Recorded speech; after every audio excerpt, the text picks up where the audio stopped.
পান খাওয়া বলেই আমরা জানতে পেরেছি যে পানেরও ভাগ আছে। যেমন তুমি বলো তুমি শিমুরালির পান ছাড়া খাও না, তুমি না বললে বিশ্বাস করে আমরা জানতাম না যে পানের নাম আছে। আর পান পানই হয়, দোকানে গেলে বলতাম পান দাও, পুজোর জন্য লাগলে পান।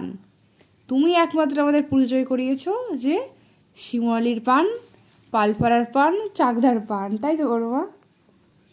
হ্যাঁ, তোমার পছন্দের পান কোনটা? আর পালপাড়া চাকদা কি দোষ করলো? ও, বিয়াই বাড়ির পান খুব পছন্দের নাকি? আর বাদ বাকিগুলো পছন্দ না?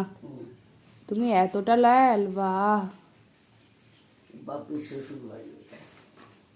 মেন কথা তোমার যে কারণেই হোক, তোমার বিয়ে বাড়ি যেহেতু শিমুরালিতে, তাই তোমার ওখানকারই পান খেতে হবে, তাই তো?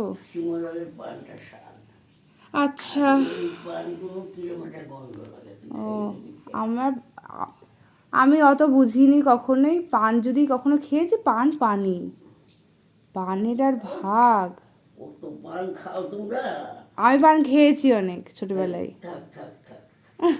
তোমার থেকেই খেয়েছি। ছোটবেলায় খেয়েছিস? না, বড় হয়ে কার কাছ থেকে খাবো? আমি দোকানে কিন্তু পান খাই, নেশা হয়ে যাবে আমার। কিরকম বের করেছি চুনের কোটো, আবার চুন খুঁজে বেড়াচ্ছি। সেই তোমার কবেকার সেই প্লাস্টিকের টোপলা, হ্যাঁ এখনো তুমি চালাচ্ছ। রাতে পান খেতেই হবে? নেশা নেশা।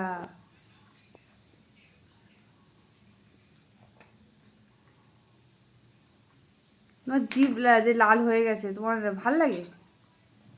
হ্যাঁ, এই পান খেলাম তো, পান খাইলে নেশা লাগবে না রাত্রে, আর না খাইলে পাকে পাকে নসি খাওয়া লাগবে।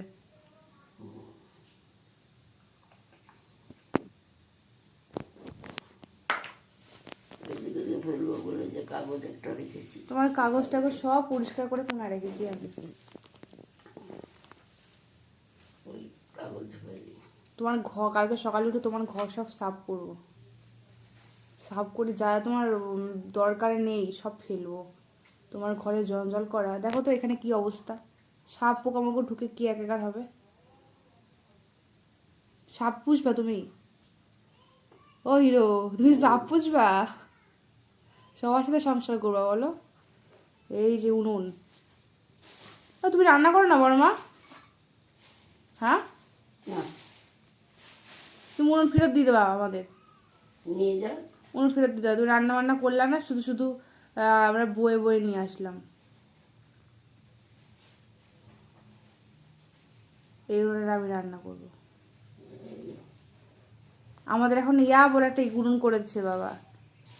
যে উনুনটা তুমি বানিয়ে দিয়েছিলে না, ওটা ভেঙে দিলাম, বৃষ্টি বৃষ্টিতে পড়ে পুরো নষ্ট হয়ে গেছে। তার একটা এত বড় একটা উনুন বানিয়েছে,